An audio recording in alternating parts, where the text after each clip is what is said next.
परिसंवादाचे अध्यक्ष आमचे मित्र हबप मुंडे सर, माझे सर्व मंचावरील सहकारी, समोर बसलेले आमच्या मसाप शाखा अहमदपूरचे सगळे पदाधिकारी, सदस्य आणि मित्र बंधू भगिनींनो, मी मसापचा शाखा अहमदपूरचा कार्यकर्ता असल्यामुळं मला विशेष जिम्मेदारी आहे की मी 10 मिनिटात नाही 9 मिनिटात संपवलं पाहिजे, ही माझी नैतिक जिम्मेदारी आहे. मित्र, संग्राम पाटलांपासून सुरुवात करणार आहे मी, कारण मला विषय दिलेला आहे तुकाराम महाराजांचा. तर तुकाराम महाराज ज्यावेळेस संसारिक अडचणीमधून मार्ग काढण्याचा प्रयत्न करत होते त्यावेळेस ते भंडारा डोंगरावर गेले. काही दिवस त्यांनी मनन चिंतन केलं. आता मला असं वाटतंय तर एखाद्या तम्यवारला तर वाटायला लागलं की कुठं जावं, तर त्यांनी बसव सृष्टीमध्ये यावं असं मला वाटतं. आणि खरं म्हणजे तम्यवारनं म्हटलं म्हणजे कधी तुमच्या घरी बायकोने काही उलट बोलले, पोराने काही उलट बोलले, तर आपलं सगळं आता हक्काचं ठिकाण. आम्ही तिकडे भोकरला केलंय, बालाजी कोंपलवारनी तयार केलंय, तसं इथं सुद्धा एक बसव सृष्टी नक्कीच जसं भंडाऱ्या डोंगराने एक दिव्य दृष्टी आम्हाला तुकाराम महाराजांच्या रूपाने दिली, तसं आमची बसव सृष्टी सुद्धा देईल. दुसरा एक मुद्दा मला महत्वाचा मांडायचा की संमेलनाच्या उद्घाटनाचे आपले होमशालिनी सरांनी सांगितलं की भाषा हिंस्त्र आहे, भाषा अश्लील आहे, भाषा रागीट आहे, भाषा कोमल आहे, भाषा प्रेमल आहे. मला गाथा वाचताना नेहमी या सगळ्याचे प्रमाण आठवायला लागले सर, तुम्ही बोलायला लागला की खरं सांगतो तुकाराम महाराजची भाषा अश्लील सुद्धा आहे, रागीट सुद्धा आहे. आमच्या वारकरी संप्रदायात शिव्या सुद्धा आहेत. एवढ्या शिव्या आजकालच्या महिला सुद्धा देत नसतील. अरे विठ्या विठ्या विठ्या, तुझी रांड रडकी झाली. आणि ह्याच्यापेक्षा काय पाहिजे? सांगायचा उद्देश असा की भाषेचे हे तुम्ही जे वैशिष्ट्य सांगत होता ते सगळे वैशिष्ट्य तुकाराम महाराजांच्या अभंगामध्ये आलेले दिसतात. मित्र हो, तुकाराम महाराज म्हटलं की आपल्या डोळ्यासमोर एक नेमकं दृश्य दिसतं. ती पागोटते, तो विना, ती गाथा. आपण गाथ्याला 5वा वेद म्हणतो का? तर वेदाचा अर्थच तिथे सांगितलेला आहे. वेदाच्या नावावर जे इकडे तिकडे जगत होते, जिकडे तिकडे फिरत होते, त्यांना अगदी कडक शब्दामध्ये सांगितलं, वेदाचा तो अर्थ आम्हासीची ठावा, येरानी व्हावा भार माथा. म्हणून वेदाची भीती आम्हाला नका दाखवू. आता धर्म बुडतोय असं वाटू देऊ नका. बरेचदा आम्हाला भीती दाखवते, आता बघा असं काय धर्म बुडतो म्हणून आम्ही गाथा बुडवल्या, धर्म बुडवतो म्हणून एखाद्या शिक्षिकेवर शेण मारलं, असे कितीतरी उदाहरणं सांगता येईल. पण यापुढे तरी बसव सृष्टीमध्ये आपण शपथ घेऊया की धर्म बुडतो या भीतीची पोटी आपण सुधारण्याच्या नावाला कलंक लावणार नाही याची आपण काळजी घेऊया. मित्र हो, तुकाराम महाराजांचा अर्थकारण हा स्वतंत्र विषय आहे. तुकाराम महाराजांनी ते कर्ज तारण पत्र होते ना, ते पत्र इंद्रायणीमध्ये बुडवले. हा फक्त काही डोक्यावर परिणाम होऊन केलेला नाही, तर शेतकऱ्यांना दिलेली पहिली कर्जमाफी ती आहे. पहिली कर्जमाफी तुकाराम महाराजांनी दिलेली आहे. त्यानंतर पुढचा भाग येतो, थोडं लवकर घेतोय मी. पुढचा भाग येतो की मग आम्ही संसार कसा करायचा. तर आजकाल मतदानाच्या आदल्या दिवशी पैसे घेणारे लाचार मतदार आणि आमच्यासारखे लुटारू कीर्तनकार यासाठी ही ओळ अत्यंत आवश्यक आहे. जोडून या धन उत्तम व्यवहारे उदास विचारे वेचकरी. या ओळीचा जर अर्थ समजला तर आदल्या दिवशी पैसे घेताना लाज वाटायला लागेल आणि कीर्तन संपल्यानंतर नारळाच्या खाली जो वेगळा रंगीत कागद दिसतो तो कागद घेतल्याचा लाज वाटायला लागेल असं मला वाटतं. नव्हे, भोंदूगिरीवर सर्वात जास्त अभंग लिहिले तुकाराम महाराजांनी. ऐसे कैसे झाले भोंदू, धर्म करोणी म्हणती साधू, अंगा लावून या राख, डोळे झाकून करते पाप, दावणी वैराग्याची कळा, भोगीती विषयाचा सोहळा, तुका म्हणे सांगू किती, जळवत याची संगती. ज्या लोकांची संगती जळून जावं असं म्हणतात त्यांना आम्ही 40,000 रुपये देतो. जेथे कीर्तन करावे तेथे अन्न न सेवावे, बुक्का लावू नये भाळा, माळ घालू नये गळा, तट्टा वृषभाशी दाना, तृण मागो नये जाना, तुका म्हणे देती, तुका म्हणे घेती म्हणजे घेणारा, आणि सत्याचा जो कारभारी आहे ना त्याला मध्ये घेतलंय तो देणारा. तुका म्हणे घेती, घेणारा म्हणजे हे बदमाश कीर्तन का.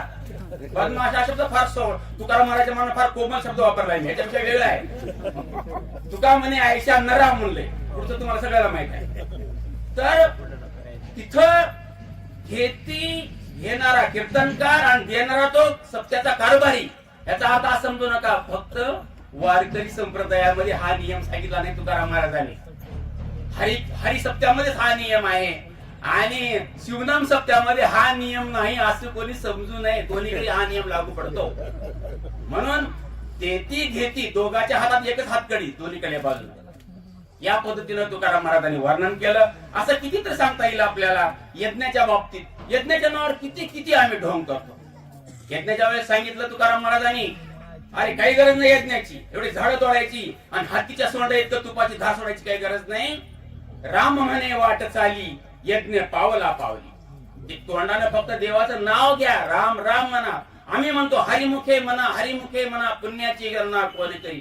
ज्ञानेश्वर महाराजांनी आम्हाला सांगितलं बरं खरं तर हरिमुखे म्हणा म्हणून. आम्ही लोकांना सांगालो हरिमुखे म्हणा. अरे तू कधी म्हणणार आहेस हरिमुखे म्हणा? हा खरा प्रश्न आहे मित्र. तर तसंच नवसा सायासाबद्दल तुम्हाला सगळ्याला माहित आहे की नवसानं एखादा माणूस उठतो, माझ्या शेतामध्ये आंब्याचं झाड आहे मला एकानं, आणि त्या आंब्याचं आंबा खाल्ला की लेकरू होतं. पण लग्न करायची काय गरज आहे? एक पुढे जाऊन त्याला असं म्हटलं, नुसतं लेकरूच होत नाही, ज्याला मुलगा पाहिजे त्याला मुलगाच होतो, ज्याला मुलगी पाहिजे त्याला मुलगीच होते. तुकाराम महाराजांनी जोडा हातात घेऊन सांगितलं, नवसे कन्या पुत्र होती तरी का करणे लागे पती. अरे काय सांगताय तुम्ही त्या भोळ्या बाबड्या जनतेला? म्हणून नामदेव महाराजांनी कीर्तन परंपरा सुरू केली. सरांनी आता उल्लेख केला, ज्ञानदीप लावू जगी. ज्ञानदीप लावू जगी म्हणजे काय करायचे आपल्याला? त्या समोरच्या बसलेल्या लोकांना खरा ईश्वराचा अर्थ सांगायचा. मित्र हो, खऱ्या ईश्वराकडे जाण्याचा एक मार्ग सांगितलाय. तो मार्ग सांगून मी आटोपत घेणार आहे. अगोदर स्फूर्ती नावाच्या कवितेमधून केशवसुतांनी सांगितलं होतं, देव दानवे नरे निर्मिले हे मत लोका कळवू द्या. त्यानंतर बाबुराव बावगुलांनी वेदा आदी तू होता. त्या कवितेमध्ये अशी ओळ आहे, तू सूर्याला सूर्य म्हटलेस तेव्हा सूर्य झाला, तू चंद्राला चंद्र म्हटलेस तेव्हा चंद्र झाला. अगदी हीच भूमिका त्याच्या अगोदर तुकाराम महाराजांनी घेतली होती. जेने तुझं झाले रूप आणि नाव, पतित हे दैव तुझे आम्ही. ईश्वराला म्हणतात तुकाराम महाराज ईश्वराला म्हणतात, तुला आम्ही निर्माण केलंय, तुला रूप नाव आम्ही दिलंय. त्याच्या अगोदर तू काय होतास? जेने तुझं झाले रूप आणि नाव, पतित हे दैव तुझे आम्ही. पुढे म्हणतात, नाही तरी तुझं कोण हो पुसते, निराकार येथे काय. इथं माणूसच अस्तित्वात नव्हता, तू कुठं होतास मग? हा विषय समजून घेतला पाहिजे, तर आपल्याला तुकाराम महाराज समजतील. मित्र हो, भूतबाधेबद्दल, भूतावर दोनच अभंग आहेत तुकाराम महाराजांचे. एक पंढरीच्या भूताबद्दल म्हटले, पंढरीचे भूत मोठे आल्या गेल्या झडपी वाटे. पण दुसरा अभंग फार छान महत्वाचा आहे. अरे माझ्या गळ्यात माळ आहे, मी विष्णूचा दास आहे, मला ईश्वर मान्य आहे. तर तुकाराम महाराज म्हणतात, भूतबाधा आम्हा घरी हे तो आश्चर्य का आहे.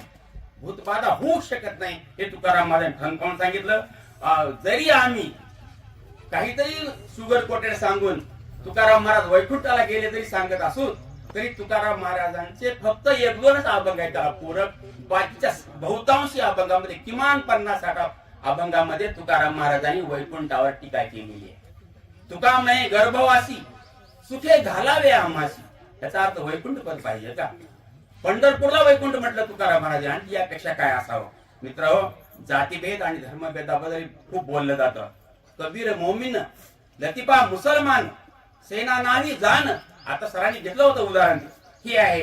दुसरं सगळ्यात महत्वाचं, मला मी नेहमी कीर्तनामध्ये हा किस्सा सांगतो की अहमदपूरला प्राईड नावाचं मंगल कार्यालय, त्याचे मालक मोहसिन बाईजीत नावाचे. अरे ते दुबईला होते, कुठेतरी अरब राष्ट्रांमध्ये होते. आई आजारी पडल्यानंतर त्यांनी राजीनामा दिला नोकरीचा आणि 5-6 वर्ष आईची सेवा केली. मी किमान आतापर्यंत, मला वाटतं की कदाचित वेळ पडेल म्हणून मी आतापर्यंत 50 वृद्धाश्रमाला भेटी दिल्यात. मला एकाही ठिकाणी मुस्लिमात जोडपं दिसलं नाही कोणी म्हातारं. मी मोहसिन बाजीतला म्हटलं हे कसं काय शक्य आहे? तर मोहसिन बाजीत असं म्हटले, मला नाव घेऊन बोलावलंय मी. मोहसिन बाजीत असं म्हटले, सर पुराणामध्ये असं लिहिलंय, माके कदमो तले जन्नत नसीब होते. अरे मी इकडे काही लिहिलं नाही, आमच्याकडे काही लिहिलं नाही. फक्त एकच वळलेले आहे, तर पूर्ण महाराष्ट्रामध्ये मला म्हातारा म्हणून दिसत नाही. आणि आमच्या इथं मात्र देव भव लिहिलं, पित्र देव भव लिहिलं, तरी पण आम्ही कुंभमेळ्याला जाऊन आंघोळ करून यायला लागलो आम्ही. तुका म्हणे माय बापे अवधी देवाची स्वरूपे, काय काशी करीशी गंगा भीतरी चंगा नाही ते. अरे आणखी याच्यापेक्षा काय सांगावं? तुका म्हणे अवघे काशी, तुका माय बापे अवघी काशी, तेने न व्हावे तीर्थाशी. ज्याला आई वडील काशी समान वाटतात त्यांनी तीर्थाला जायची गरज नाही. ह्याच्यापेक्षा सगळ्यात महत्वाचं उदाहरण सांगायचं म्हणजे, सर आता माझ्या हातात घड्याळ नाही, कृपा आपण ह्या वाक्याचा राजकीय अर्थ काढू नका. माझ्या हातात घड्याळ नाही, तुमच्या माईकच्या तुतारीच्या माध्यमातून तुम्ही मला सूचना करू शकता. तर सांगायचं असं की मात्र देवो भव पित्र देवो हे म्हणतो आम्ही. अरे पंढरपूरची निर्मितीच कशावर आहे? पुंडलिका. पुंडलिकासाठी भिरकावली ना भीक. मग पंढरपूरची रचना जर आईच्या आणि वडिलांच्या सेवेसाठी असेल तर आई वडिलाला वृद्धाश्रमात ठेवून तिथं येणाऱ्या लोकांना मोजणी माराव्या पैजार आहे की नाही? तेथे पैजाराचे काम आहे की नाही?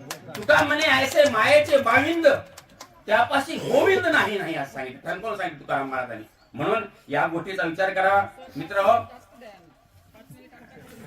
नका नका, मी या गावचा कारभारी आहे, मी मोडल्यानंतर मग पुढं काही खरं नाही. गुरुजीच्या मुलांना कॉपी करायची नसते बा. म्हणून ही भूमिका पुन्हा कीर्तनामध्ये आपण बोलू की निवांत. तर म्हणून म्हणतो की तुका म्हणे या 4.5 अक्षरांमध्ये 4 वेदाचा अर्थ सामावलेला आहे. आणखीही महाराष्ट्रामध्ये तुका म्हणे या शब्दानं महाराष्ट्र झोपतो आणि काकडा आरतीच्या वेळेस तुका म्हणे या शब्दानं तो जागा होतो. आजही ही जादू आहे तुका म्हणे या शब्दामध्ये. म्हणून एक फार मोठा अभ्यासाचा विषय तुकाराम महाराज आहे, तो मला आवडलाय. म्हणून मला बरेच जण विचारतात तुमचे गुरु कोण? अरे दक्षिणा घेण्याला मी काय म्हणून गुरु करीन? आणि त्यात कोणती माणूस पुन्हा आणि त्याला पैसा का सुचल? म्हणून मी ठरवलंय की तुकाराम महाराजाला आपला गुरु करायचा. बाकीच्याला देणं घेणंच नाही. आणि तुकाराम महाराज मला माहित आहे, तुकाराम महाराज 5-6 हजार किलोमीटर माझ्या पुढे, पण मी आता निघालो ना त्या मार्गानं, हे माझ्यासाठी खूप भूषण आहे असं मला वाटतं.